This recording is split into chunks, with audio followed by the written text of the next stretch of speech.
TV7 Israel News is made possible thanks to your generous donations. Shalom, Erev Tov, good evening. This is TV7 Israel News broadcast to you from Jerusalem. Russia and China fail a last-minute effort to block the snapback mechanism, bringing about a resumption of a host of sanctions against Iran over its breaching its nuclear commitments. Iran claims it will not abide by the new restrictions imposed against it, claiming the European snapback was in fact illegal. Prime Minister Benjamin Netanyahu voices hope that U.S. President Donald Trump's agreement to end the war in Gaza would bear fruit. Russia and China have failed to block the snapback mechanism over the weekend, effectively triggering the reinvigoration of a long list of UN Security Council resolutions which carry a host of stringent sanctions against the Islamic Republic of Iran over its non-compliance with the 2015 Joint Comprehensive Plan of Action, or JCPOA, commonly referred to as the 2015 Nuclear Agreement. China, which is heavily invested in the Islamic Republic, sought to convince the West at large, and the United States in particular, to refrain from a resumption of sanctions, claiming it would trigger a new crisis in the Middle East already fraught by devastating conflict. History has shown that resorting to force or applying maximum pressure is not the correct approach to resolve the Iranian nuclear issue. Against the backdrop of ongoing conflict in Gaza and the instability in the Middle East, a breakdown in the Iranian nuclear issue could trigger new regional security crisis, which runs counter to common interest of the international community. We urge the United States to demonstrate political will by responding positively to Iran's proposal to resume talks and committing unequivocally to refrain from further military strikes against Iran.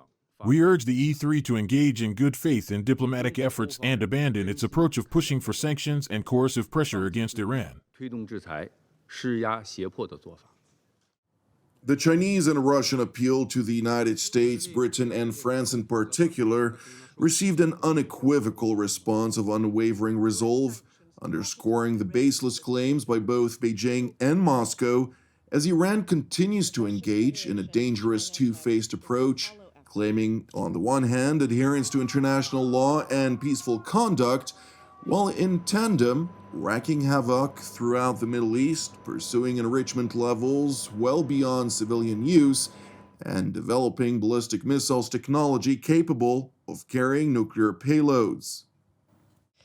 The Russian Federation-China text is a hollow effort to relieve Iran of any accountability for its continued significant non-performance of its nuclear commitments, and all without requiring tangible diplomatic progress. If the Russian Federation and China want to help realize a durable, negotiated outcome on the Iranian nuclear issue, rather than seek to bolster an untenable status quo of flagrant Iranian efforts to undermine the global non-proliferation regime, then they must press leaders in Tehran to take meaningful, immediate steps to fulfill its commitments and obligations, including by fully cooperating with the IAEA. Iranian Foreign Minister Abbas Araghchi, who attended the Security Council meeting for his part, seized the global stage to claim that his country, irrespective of its continued defiance in relation to nuclear activities, which near weapons-grade material, blames Europe and the United States for its own misbehavior. The E3 and the United States acted in bad faith, claiming to support diplomacy while in effect blocking it. Regrettably, E3 chose to follow Washington's whims rather than exercising their independent sovereign discretion.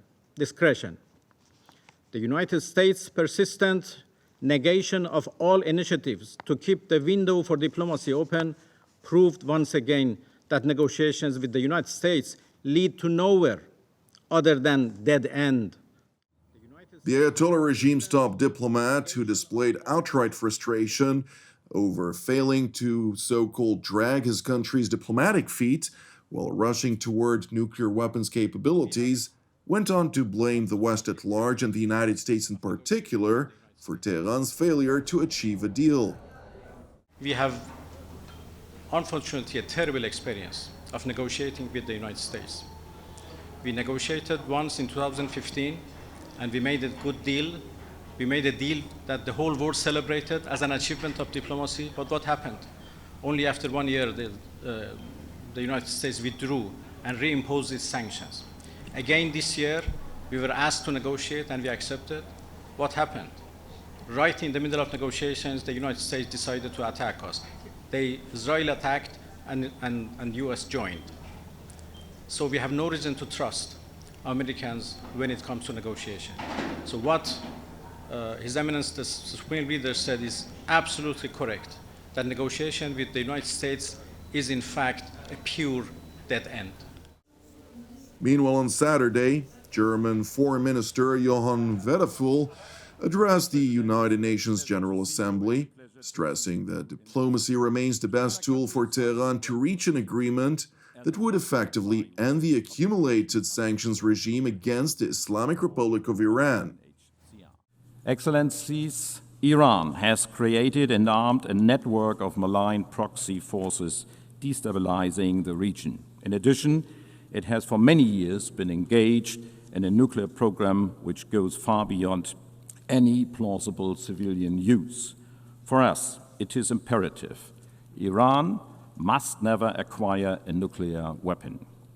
Since Iran clearly does not comply with its obligations under the Joint Comprehensive Plan of Action agreed to in 2015, we had no choice but to trigger the snapback of sanctions.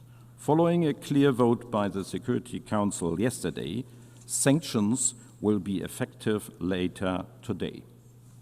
But let me emphasize, we remain open to negotiations on a new agreement. Diplomacy can and should continue. Meanwhile, at Iran's parliament, Speaker Mohammad Bagher Ghalibaf claimed that the snapback of sanctions against Iran was in fact illegal and insisted that Tehran would not abide by the host of restrictions once again imposed upon it.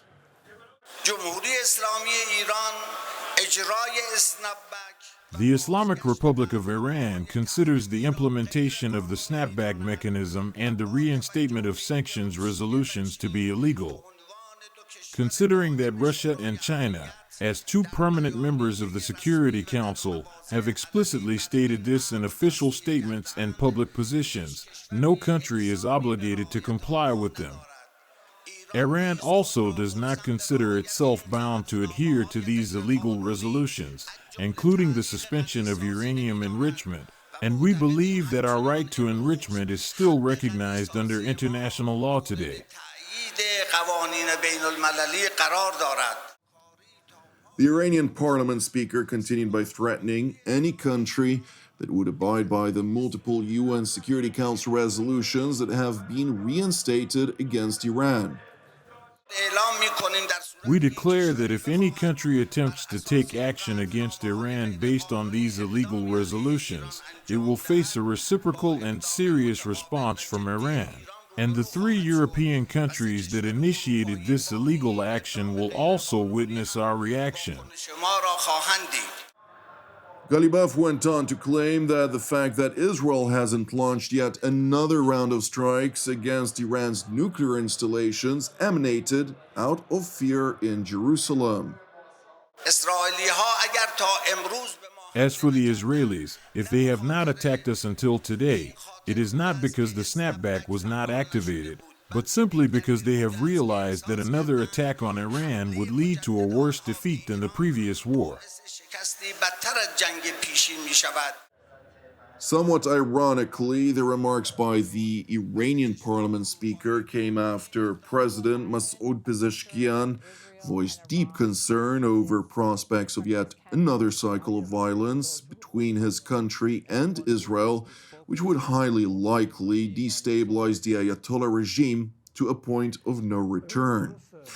Meanwhile, in other news, U.S. Vice President J.D. Vance responded in a Fox News Sunday interview to President Donald Trump's remarks over an imminent deal to end the Hamas-instigated conflict with Israel.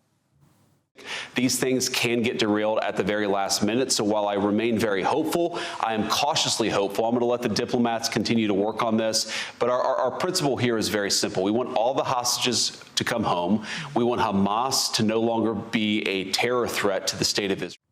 It is important to highlight that the remarks by Vice President J.D. Vance came after President Trump posted on his Truth Social platform, quote, "We have a real chance for greatness in the Middle East. All are on board for something special, first time ever. We will get it done." Meanwhile, in an exclusive interview to Fox News' The Sunday Briefing, Prime Minister Benjamin Netanyahu noted that Israeli and American teams were working on finalizing an agreement and voiced hope that it would bear fruit, which would include the release of all hostages from Hamas captivity within the first 48 hours of its implementation. Thank you for watching TV7 Israel News. Please continue to pray for the hostages, for the troops now operating in the Gaza Strip and elsewhere, and for the peace of Jerusalem and salvation of Israel. I'm Jonathan Essen wishing you a Shavua Tov u'Mevorach, and God willing, until our next update, Shalom from Jerusalem.